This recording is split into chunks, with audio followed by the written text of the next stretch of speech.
जैसे मैं आपसे कहूं मैं इंजीनियरिंग का विद्यार्थी हूं, अब कोई फिजिक्स केमिस्ट्री मैथ पढ़े नहीं और इंजीनियरिंग की किताब उठाए, कह जी अंग्रेजी तो मैंने पढ़ी है, वही अंग्रेजी इसमें लिखी, वही अंग्रेजी इसमें लिखी, मैं इसका इंटरप्रिटेशन कर रहा हूं।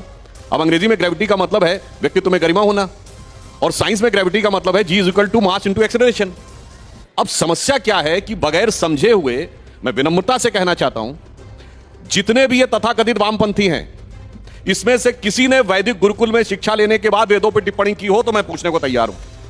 और तो और छोड़िए, इनमें से किसी को वैदिक व्याकरण की संस्कृति नहीं पड़ी है।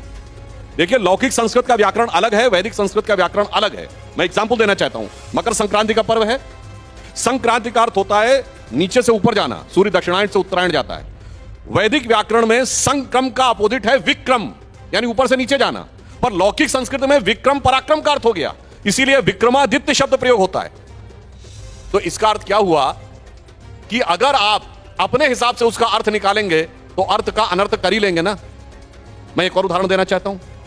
अच्छा ये बताइए, आज जो ज्यादा अंग्रेजी पढ़े लिखे हैं उनमें से 10 में से 9 लोगों से पूछिए पैसारे शब्द का अर्थ क्या है, तो यही कहेंगे ना, पैसारे मतलब पैसा रे।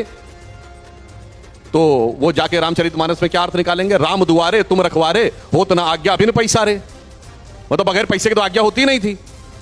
होगा 500 साल के बाद। मैं आपको बता रहा हूं, ये भाषाई वैमनस्य पैदा करके जैसे क्षेत्रीय भाषाओं को समाप्त किया जा रहा है, अंग्रेजी पढ़ के संस्कृत पढ़ी जा रही है। जब अंग्रेजी पढ़ के अवधि पढ़ी जाएगी 500 साल के बाद, तो कहा जाएगा पैसा रे का अर्थ यही पैसा रे था, और देखो ये भी प्रमाण है कि राम के काल में भी पैसा देने के बाद ही गवर्नमेंट ऑर्डर निकलता था।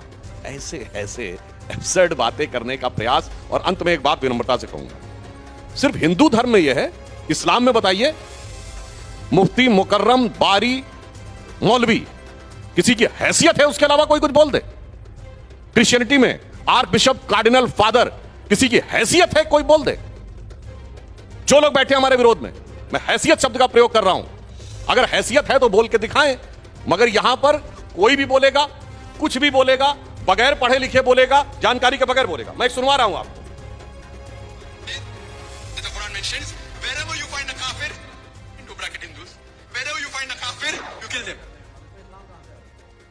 नहीं, मैंने सिर्फ ये कहा,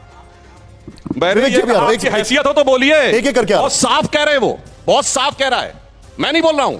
इनके लोगों के द्वारा संज्ञा प्राप्त शांति का मसीहा जाकिर नायक कुरान की एक आयत को उद्धृत करते हुए कह रहा है, और कह रहा है wherever you find काफिर, स्कोप नहीं छोड़ना इंटरप्रिटेशन का, इन A bracket Hindus kill them. बोलिए। अच्छा ठीक है, बोलिए औकात है। लेकिन ये जो चौपाई है इसका क्या मतलब है? मैं पहले एक जैसे मैंने बताया, हमारे तीनों विद्वान मित्र, उनको ना ये चैप्टर का नाम पता, ना प्रसंग पता, ना ये पता किस भाषा में लिखी गई है, बस एक शब्द पता है और उसका खड़ी बोली में इंटरप्रिटेशन है, मान्यवर अवधि में लिखी गई है, खड़ी बोली में नहीं। अब मैं बताता हूं, ये लोग जानते हैं किस बिंदु, पहले एक घटना बता दूं, उसके बाद इसका पूरा एक्सप्लेनेशन देता हूं। जो अभी प्रोफेसर मक्खनलाल जी ने उल्लेख किया था, जब श्री राम जन्मभूमि काला विषय इलाहाबाद हाईकोर्ट की लखनऊ बेंच में चल रहा था, तो उन्होंने ये कहा अपने अपने इतिहासकार भी ले आइए। ठीक, दोनों पक्षों से कहा गया अपने इतिहासकार ले आइए। हमारी तरफ से जो इतिहासकार गए उसमें एसपी गुप्ता जी, ग्रोवर जी, हर्ष नारायण जी, देवेंद्र स्वरूप जी थे। उधर से वही सूरज भान, आर एस शर्मा, उन लोगों के, वो लोग गए नहीं, उन्होंने अपने रिप्रेजेंटेटिव भेजे। अब देखिए, कोर्ट में तो ऐसे नहीं चलेगा। कोर्ट ने पूछा आप में से कितने लोग एंशिएंट हिस्ट्री के हैं, तो उसमें ज्यादातर ने कहा जी एंशिएंट हिस्ट्री हमारा विषय नहीं है। अब देखिए, दो विषय थे, होते हैं कल्चर एंड आर्कियोलॉजी, क्योंकि वो सारा खुदाई का था। लिख के दिया साहब हम आर्कियोलॉजी के नहीं है। अब सुनिए, आर्कियोलॉजी नहीं तो फिर कल्चर, यानी सब्जेक्ट लैंग्वेज दो ही। अरे मैं जवाब दे रहा हूं, सुनिए तो पहले बता रहा हूं। अरे मैं आपने इतनी सारी भाषण दे डाले, उसके बाद हमें बोलने नहीं देंगे। अरे आप कहां पहुंच गए, पहले आप ये तो पहुंचे तो मैं जवाब दे रहा हूं। सर, इसका तरीका में बहस करने का, अगर ऐसे बेहुदा से बहस करनी है तो आप वहां पे विषय को डाइवर्ट करके कुछ बोलेंगे। अरे मैं कोर्ट की प्रोसीडिंग कोर्ट में, आप सबके पास आऊंगा, आप सबके पास आऊंगा। आप पहले उसका इंटरप्रिटेशन एक बार सुन लीजिए, वो पहले स्टार्टिंग में जो बता रहे हैं सुन लीजिए, फिर मैं आपके पास आऊंगा। मैं आऊंगा। उसके बाद सारे के सारे डॉक्यूमेंट्स दो ही भाषाओं में थे, संस्कृत और फारसी, और इन लोगों ने लिख के दी, ना इन्हें फारसी आती ना संस्कृत आती है, यानी ना लिखाई जानते थे ना खुदाई जानते थे, और दावा यह था सारी खुदाई जानते थे। अब जो खुदाई जानते हैं मैं बताता हूं, ये सुंदरकांड में है।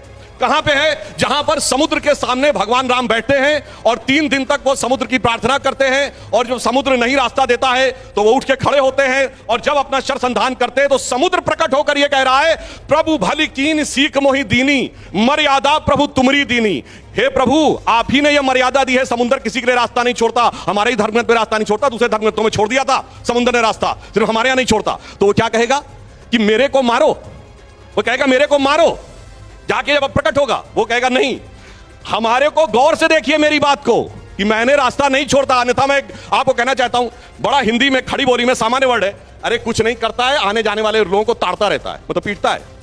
हिंदी का फेमस गाना है, नंग धड़ंग बरंग किसी को दूरबीन से ताड़ के देने वाला जब भी देता देता छप्पर फाड़ के, मतलब ताड़ के मतलब मारता है क्या, मतलब भाषा नहीं पता, अवधी भाषा में ताड़ने का अर्थ है गौर से देखना। अरे भाई क्या इंटरप्रिटेशन, ना चैप्टर पता, ना लैंग्वेज पता, ना रेफरेंस पता, ना लैंग्वेज पता, और आगे भाषण देने लगते हैं, रेफरेंस की बात करो। मैं इसके बाद प्रोफेसर का आचरण है। मैं डॉक्टर साहब के पास आऊंगा, मेरे साथ एक और डॉक्टर साहब हैं जेएनयू के, उनके पास। प्रोफेसर साहब आप इस समय प्रोफेसर की तरह नहीं, एक उद्दंड छात्र की तरह आचरण कर रहे हैं। विनम्रता से कहता हूं, आपको चैप्टर नहीं पता, आपको रेफरेंस नहीं पता, आपको लैंग्वेज नहीं पता, और उसके बाद आप चीख चीख कर डिस्टर्बेंस कर रहे हैं। सुधांशु जी इसको बता दीजिए। तो मैं पूछ रहा हूं ना, बताओ भाई, नंग धड़ंग मरंग किसी को दूरबीन से ताड़ के देने वाला जब भी देता देता छप्पर फाड़ के, बोलो ताड़ने का अर्थ क्या है, बोलो ताड़ने का अर्थ क्या है, बोलिए ताड़ने का अर्थ क्या है। आप कॉन्टेक्स्ट आ गया, आप कॉन्टेक्स्ट आ गया।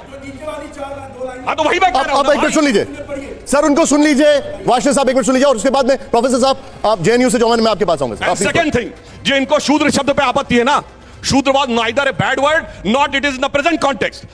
डॉक्टर अंबेडकर ने किताब लिखी है हु वर शूद्रास, उसके चैप्टर नंबर 1 में सुनिए, चैप्टर नंबर 1 में पैराग्राफ 3 में देखिए, वो साफ साफ कहते हैं there is no connection of present day schedule caste with the Vedic age Shudras. ये डॉक्टर अंबेडकर ने लिखा है।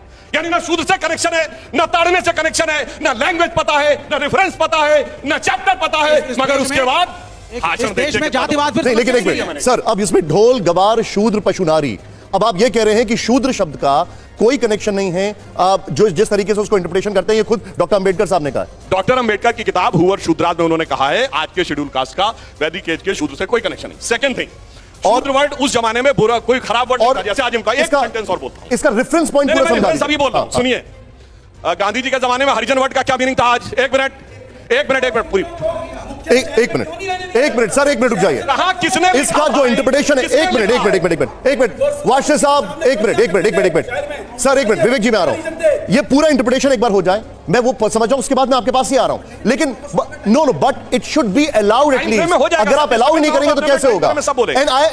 मैंने स्टार्ट भी ऐसे किया था कि मैं वाशने साहब के पास आया था, इंटरजेक्शन बंद कर दिया। सुन लीजिए, आइए सर प्लीज। मैं बताता हूं, बाकायदा हरिजन कल्याण विभाग भी नाम हुआ करता था, ठीक। अब इसी रामचरितमानस की चौपाई कोट करता हूं, जब हनुमान जी सीता माता के सामने जाते, सीता जी क्या कहती, हरिजन जान प्रीत यति गाढ़ी सजल नयन पुलकावली बाढ़ी। इसका मतलब उनको हरिजन कह दिया। इसका मतलब आज के हिसाब से आप शेड्यूल कास्ट कहेंगे। मेरे भाई 500 साल पहले कौन सी भाषा थी, कौन सा वर्ड था, किस रेफरेंस कॉन्टेक्स्ट पे देखो, अपने मन से जो मन आएगा इंटरप्रिटेशन करेंगे बगैर पढ़े लिखे। इसलिए मैं पुनः रिपीट करके बात समाप्त करता हूं, सारे दर्शकों ने देखा ना, इनको चैप्टर पता था, ना रेफरेंस पता था, ना लैंग्वेज पता। मैं वो पूछ रहा हूं, डिस्कशन रामायण पे है तो रामायण पे रखिए। रॉन्ग मानते हैं, कुरान को रॉन्ग मानते हैं, सोच के बोलिएगा, आप सोच के बोलिए। दूसरी बात बोलिए, सुनिए देखिए बात पलट गए आप, मान्यवर, डिस्कशन रामायण पे है और आप इसको ये जस्टिफिकेशन दे रहे हैं।